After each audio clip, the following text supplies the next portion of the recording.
बिस्मिल्लाहिर्रहमानिर्रहीम। Welcome to 9th Urdu class students. उम्मीद है आप सब खैरियत से होंगे। बच्चों, आज हम गजल नंबर 3 की तशरीह करेंगे, तो अपनी नोटबुक्स निकालें, उस पे गजल नंबर 3 लिखें और शायर का नाम भी लिखे, मिर्जा असदुल्ला खान खालिद। पहला शेर है, दिले नादा तुझे हुआ क्या है, आखिर इस दर्द की दवा क्या है। तशरीह लिखे, ऐ न समझ दिल तुझे क्या हुआ है और तेरी इस तकलीफ का इलाज क्या है। बीच वाली लाइन पे लिखे, इस शेर में शायर मिर्जा गालिब अपने दिल से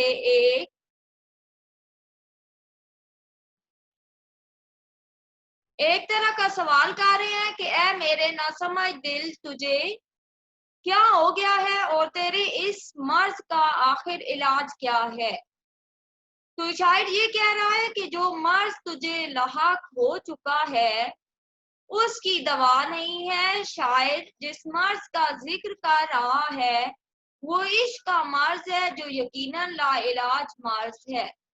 बकौल शायर, ये इश्क नहीं आसान, बस इतना समझ लीजिए, एक आग का दरिया है और डूब कर जाना है।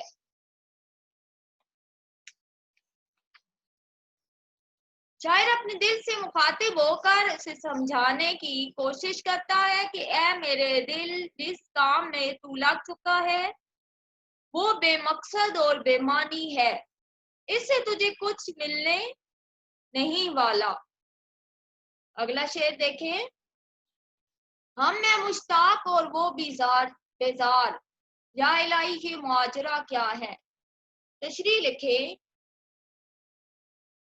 हम इसके चाहने वाले हैं और वो है कि हमसे उकताया हुआ है, या अल्लाह ये क्या मामला है। बीच वाली लाइन से लिखें, इस शेर में शायर अपने महबूब की बेरुखी, रेखे और छोटी जी आएगी वाव को हटा दे, बेरुखी का जिक्र करते हुए कहते हैं कि हम उसके चाहने वाले हैं, उसकी दीद के मुश्ताक हैं, यानी उससे मिलने की ख्वाहिश रखते हैं, और वो हमसे उकताया हुआ है, वो हमसे मिलना तो दूर की बात हमें देखना भी गवारा नहीं करता। या अल्लाह, आखिर ये क्या किस्सा है कि वो हमसे इस कदर बेजार है और हम उससे बार बार मिलने का शौक करते हैं। ऐसी मोहब्बत किस काम की, मेरा दिल इससे मिलने के लिए तड़पता है और वो मुझसे भागता है। बकौल शायर, उल्फत का मजा जब है कि वो भी हो बेकरार, दोनों तरफ से हो आग बराबर लगी हुई। बीच वाली लाइन पे लिखे, या अल्लाह मेरा महबूब तो मेरी कोई बात नहीं सुनता, तू ही बता दे आखिर ये क्या मुआजरा है कि मेरी किसी बात का इस पर असर नहीं होता।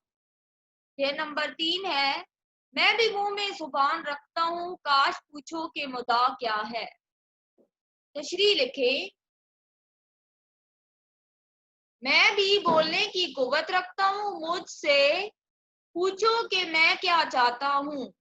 बीच वाली लाइन से लिखे, मिर्जा गालिब इस शेर में अपने महबूब के मुतल्लिक अपने जज्बात का इजहार करते हुए कह रहे हैं कि काश मेरा महबूब मुझसे बात करता और मैं भी उसके सामने अपने जज्बात का इजहार कर सकता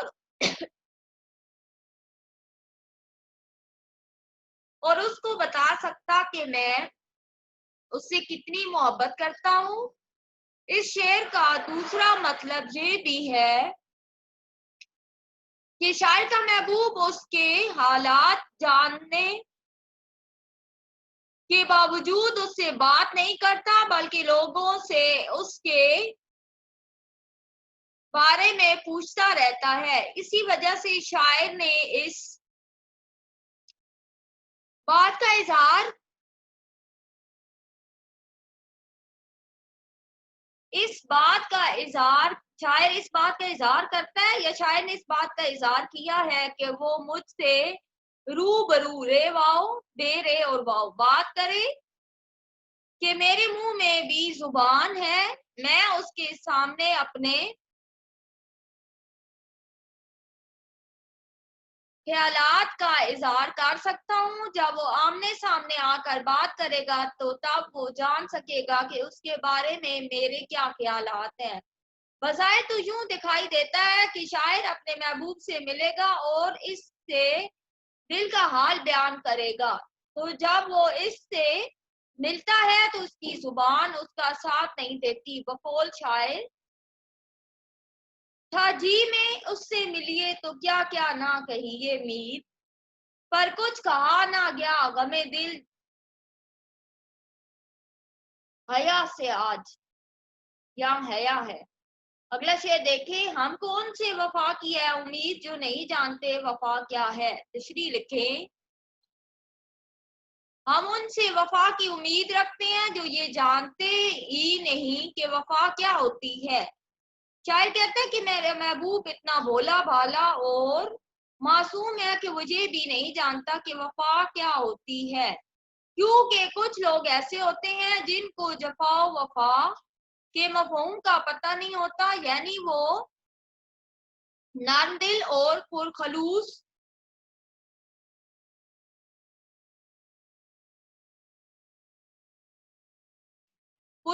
है। शायर कहता है कि मेरा महबूब भी कुछ ऐसा ही है कि वो वफा जैसे लफ्ज से भी वाकिफ नहीं है, और मैं ये उम्मीद कर रख रहा हूं कि वो मुझसे वफा करेगा। हालांकि ऐसा कभी नहीं होगा, क्योंकि वो इंसान वफा कर ही नहीं सकता जो वफा जैसे लफ्ज से आशना ना हो, यानी वाकिफ ना हो। बकौल शायर, वो उम्मीद ही क्या जिसकी कोई इंतहा ना हो, वो वादा ही क्या जो पूरा ना हो। अगला शेर देखें, हाँ भला का तेरा भला होगा और दरवेश की सदा क्या है। तशरीह लिखें, भला करोगे तो तुम्हारे साथ भला होगा और फकीर की सदा इसके अलावा और क्या हो सकती है। नीचे वाली लाइन से लिखे, शायर इस शेर में अपने महबूब को मुखातिब करते हुए कहता है कि दरवेश की सिर्फ एक ही सदा है कि तुम भला करो ताकि तुम्हारे साथ भला किया जाए। गोया शायर ने अपने महबूब को अपनी तरफ मुतवज्जो करने की तरगीब दिला रहा है और इसकी कोशिश है कि उसका महबूब उसकी तरफ तवज्जो करे, मगर अफसोस उसका महबूब उसकी तरफ देखता ही नहीं। बकौल शायर, क्या मुझको दागों ने सर्द किया, मुझको दागों ने सर्दे चरागा, कब तूने आकर तमाशा देखा।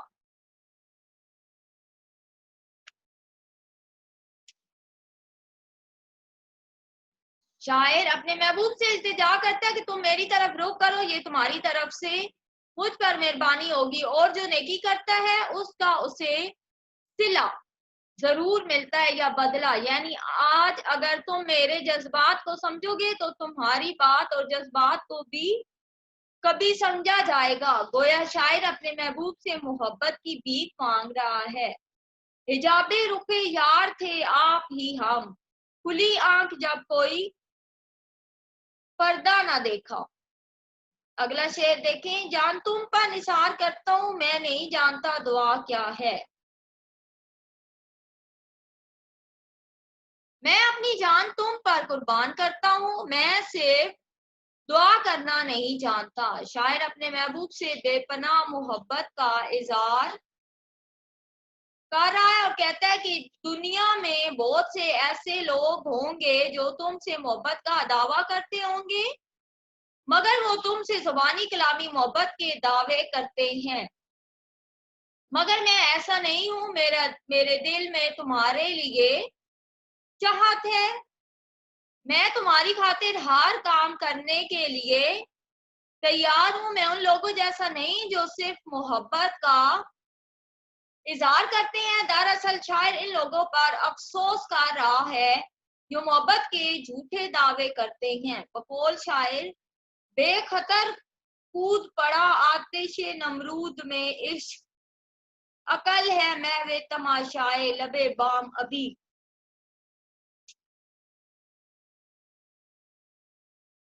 लेकिन शायर कहता है कि मैं सिर्फ तुम्हारे लिए दुआ करना ही नहीं जानता, मगर मैं तो अपनी जान तुम पर कुर्बान करने के लिए तैयार हूँ।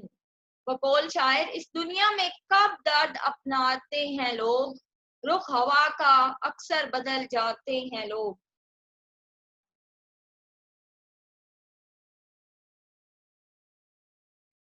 अगला शेर देखिए, मैंने माना कि कुछ नहीं गालिब, मुफ्त हाथ आए तो बुरा क्या है। तशरीह लिखे, गालिब अपने महबूब को मुखातिब करते हुए कहता है कि मैंने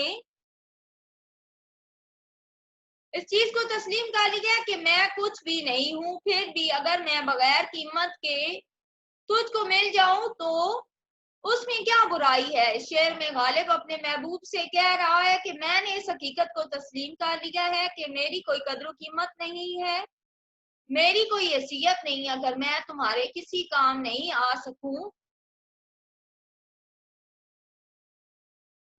मगर ये भी तो देखो कि मैं अपनी कोई कीमत मुकर्रर नहीं कर रहा हूं, अगर बगैर किसी कीमत के तुझे मिल जाऊं तो क्या बुराई है गोया, और बगैर किसी मेहनत के तुम्हारा हो जाऊं तो इसमें क्या बुराई है। गोया शायर हर तरह से अपने महबूब को मुतवज्जो करने की कोशिश कर रहा है। बकौल शायर, अजियत मलामत मुसीबत बलाएं तेरे इश्क में हमने क्या क्या है देखा।